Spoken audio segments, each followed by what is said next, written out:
সম্মেলনে উপস্থিত হওয়ার জন্য আপনাদের সকলের প্রতি আমি কৃতজ্ঞ এবং আন্তরিক ধন্যবাদ জানাচ্ছি। আপনারা আমার সাথে ছিলেন, ভবিষ্যতেও আমার সাথে থাকবেন এটা প্রত্যাশা করি। এবং এই আন্দোলন, ছাত্র জনতার আন্দোলনে আপনারা সর্বোচ্চ ভূমিকা পালন করেছেন। সেই ভূমিকা অনুপাতে আমরা চাই যে সামনের দিকে সরকার রাষ্ট্র আপনাদের জন্য আমরা সবাই মিলে কিছু প্রত্যাশা করি। আমি শুরু করতেছি আমাদের আজকে 11 দফা বাস্তবায়ন। বাংলাদেশে মানুষের মুক্তির আন্দোলন, বৈষম্য ছাত্র জনতার আন্দোলনের সকল নিহত পরিবারকে বর্তমান এবং চলমান মুক্তিযোদ্ধা ভাতার সঙ্গে যুক্ত করে অন্তত 15 বছর বা সময় সরকারিভাবে ভাতা প্রদান করতে হবে এবং পরিবারের অন্ততপক্ষে একজন সদস্যকে চাকরির ব্যবস্থা করতে হবে। আপনারা জানেন বর্তমান সরকারের যিনি পালিয়ে গিয়েছেন লেজগুটে, গণহত্যার দায়ে শেখ হাসিনাকে অনতিবিলম্বে দেশে ফিরিয়ে এনে বিচারের কাঠগড়ায় দাঁড়া করাতে হবে। কারণ তিনি দেশের বাইরে থেকে বিচার করে আমাদের কোনো লাভ নেই। তাকে দেশে আনতে হবে এবং দেশে এনে তাকে বিচারের কাঠগড়ায় দাঁড়া করাতে হবে। 3 নাম্বার, স্বৈরাচারী হাসিনা পতনের এই আন্দোলনে আহত সবাইকে সরকারি চিকিৎসা নিশ্চিত করতে হবে। যারা ইতিমধ্যে নিজ খরচে চিকিৎসা করছেন তাদের ক্ষতিপূরণ দিতে হবে এবং প্রত্যেক আহত শারীরিক আনফিট হলে সরকারি ব্যবস্থাপনা মানসম্মত চাকরির ব্যবস্থা করতে হবে। 4 নম্বর, ছাত্র জনতার অভ্যুত্থানে ঠেকাতে আওয়ামী লীগ নেতৃত্বাধীন 14 দলীয় মহাজোটের মিটিং থেকে আন্দোলনকারীদের গুলি করার নির্দেশ প্রদান করা হয়েছে। সেখানে জাসদ, মাঝভান্ডারী সহ 14টি দলের সঙ্গে জড়িত গণহত্যার দায়ে সকল দলকে নিষিদ্ধ করে দাবি এখনই গ্রেফতার করতে হবে। কারণ তাদের এই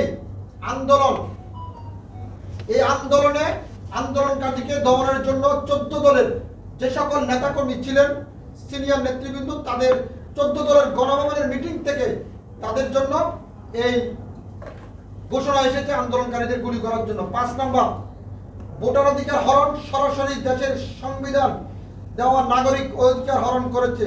বিগত দিন জাতীয় নির্বাচন, স্থানীয় পর্যায়ে নির্বাচনগুলোতে যেভাবে প্রকাশ্যে জনগণের নাগরিক অধিকার হরণ হয়েছিল তার জন্য গত 3 সংসদের সকল ভোটের এমপি, উপজেলা ভাইস চেয়ারম্যান, সিটি মেয়র এবং ইউপি চেয়ারম্যান মেম্বারদের ভোট চুরি দায়ে সাজা দিয়ে নতুন দৃষ্টান্ত স্থাপন করতে হবে, যেন আর কখনো জনগণের ভোটের অধিকার হরণের সাহস কোনো সরকার বা কোনো গোষ্ঠী, কোনো প্রশাসন যাতে করে না পায়।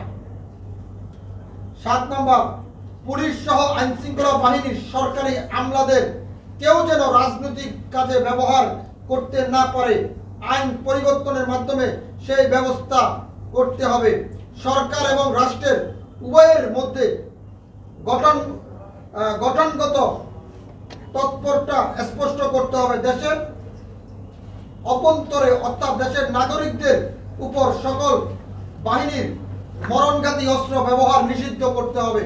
অর্থাৎ মিছিল মিটিংয়ে যারা আন্দোলন করে দেশের ন্যায্য অধিকারের দাবিতে তাদের উপর প্রশাসন যে গুলি বর্ষণ করে এটি বন্ধ করতে হবে।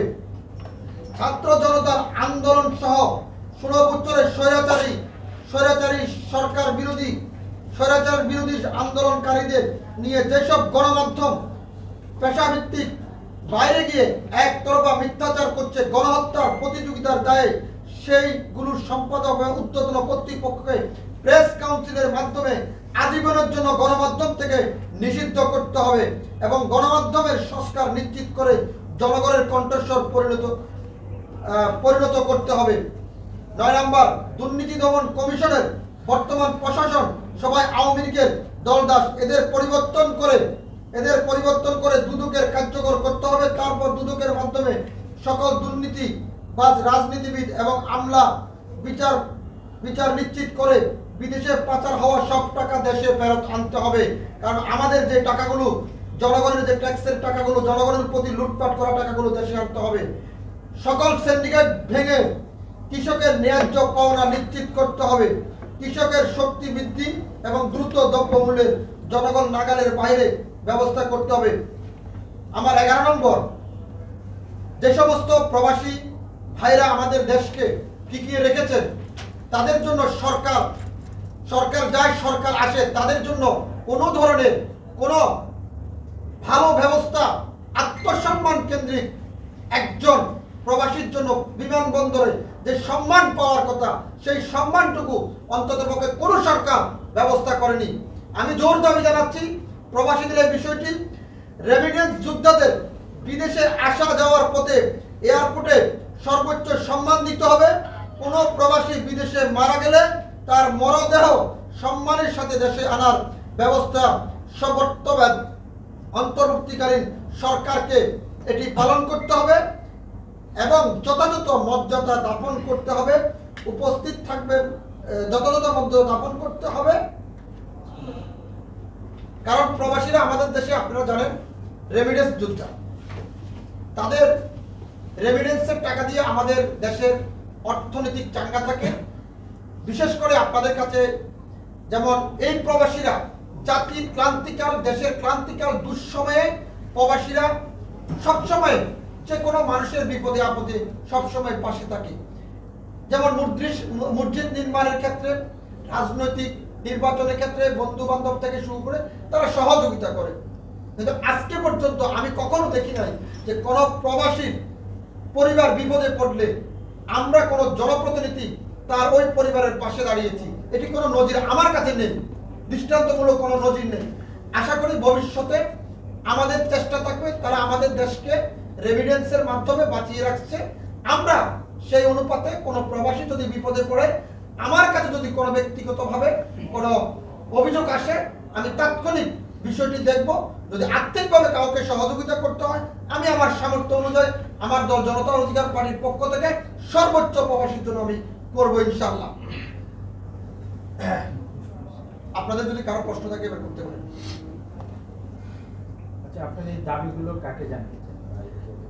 যারা বর্তমানে অন্তর্বর্তীকালীন সরকার আছেন তারা এই দাবিগুলো বাস্তবায়ন করবে। পরবর্তী সরকার যারা আসবেন তারা এই দাবিগুলো কন্টিনিউ করে যাবে। আমরা যেমনটা দেখেছি যে এই অন্তর্বর্তীকালীন সরকার গঠন হওয়ার পর থেকে বিভিন্ন রাজনৈতিক দলগুলোর যে নেতৃবৃন্দ তারা বিভিন্ন প্রচেষ্টার সাথে দেখা করতেছেন, তাদের